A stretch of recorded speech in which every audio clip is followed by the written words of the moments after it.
आज मुझे जानकर बहुत दुख का अनुभव हो रहा है कि क्या हम सब इतने लापरवाह हो गए हैं कि भारत सरकार को यातायात नियमों को याद दिलाने के लिए इतने प्रयास करने पड़ रहे हैं।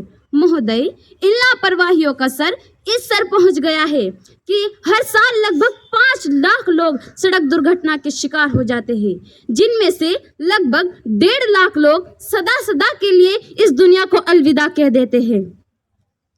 जिन राहों पर कभी सरकती थी हंसी सपनों की चादर ओढ़े, कि जिन राहों पर कभी सरकती थी वो हंसी सपनों की चादर ओढ़े, उन राहों पर आज मौत की गश्त जारी है। इसी नुकसान को देखते हुए भारत सरकार ने विवश होकर मोटर वाहन अधिनियम 2019 को लागू करना ही पड़ा। महोदय, अब मैं कुछ स्वर ऐसे पंक्तियों के माध्यम से अपनी इन्हीं भूलों का एक लघु विवरण देना चाहूंगी कि हेलमेट को समझकर फिजूल का खर्चा। भाई, हेलमेट को समझकर फिजूल का खर्चा, हम होते हैं चालान के शिकार। टायर में हवा अगर जरूरत से ज्यादा होगी तो हो जाएगा हाईवे पर नुकसान। एक बाइक पर तीन दोस्त जब होते हैं घर से फरार, तो अगले ही चौक पर हो जाते हैं दर्दनाक दुर्घटना के शिकार। अरे गाड़ी बिना सीट बेल्ट के चलाने में क्यों समझते हो तुम अपनी शान? अगर हो गई टक्कर तो रोएगा पूरा परिवार। आओ मिलकर प्रण ले कि करेंगे इन नियमों का सम्मान, क्योंकि सम्मान इनका हमने अगर कर लिया तो जिएंगे सालों साल। आजकल ओवर डेटिंग के कारण जाम लगना तो जैसे आम सी बात हो गई है, लेकिन हम हैं, इधर उधर से कट मार के अपना रास्ता ढूंढ लेते हैं। लेकिन दोस्तों, एक बात जरूर कहना चाहूंगी, यही कट हमारी जिंदगी की इस डोर को कट करने की भी क्षमता रखता है। सड़क सुरक्षा को चुनौती देती हुई एक और समस्या है अतिक्रमण की समस्या। इस समस्या ने तो सड़कों पर वाहन तो दूर, पैदल चलना तक दुर्भर कर दिया है। वहीं पर आवारा घूमते पशु भी अक्सर सड़क दुर्घटना के सबब बन जाते हैं।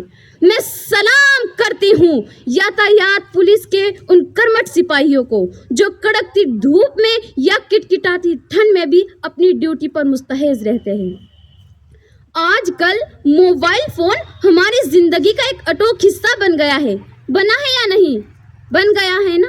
लेकिन दोस्तों, वाहन चलाते समय इसका उपयोग हमारी ऐसी जिंदगी का अंत का भी कारण है। इसको रोकने के लिए हमारी भारत सरकार ने 5,000 रुपए का जुर्माना रखा है।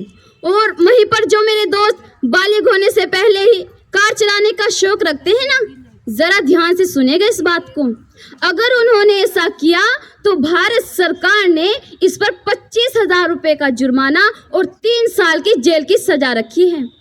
आप सब सोच रहे होंगे कि जुर्माने की सूची इतनी लंबी और कितनी कठोर है, लेकिन वो हम ही है जिसने सरकार को ये कदम लेने पर मजबूर किया।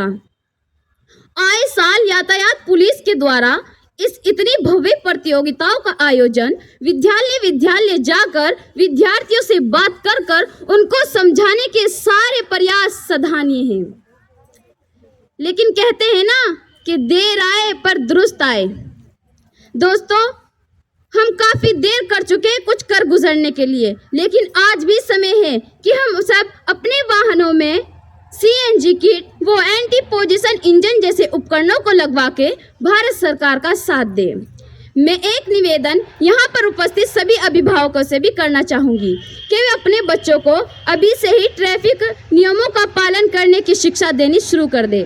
मैं अपनी वाणी को विराम देते हुए बस इतना ही कहना चाहूँगी, चलते चले हम, बढ़ते चले हम, करके मन में दृढ़ विश्वास, ना चले हम इतनी स्पीड से कि टूट जाए जीवन की तार।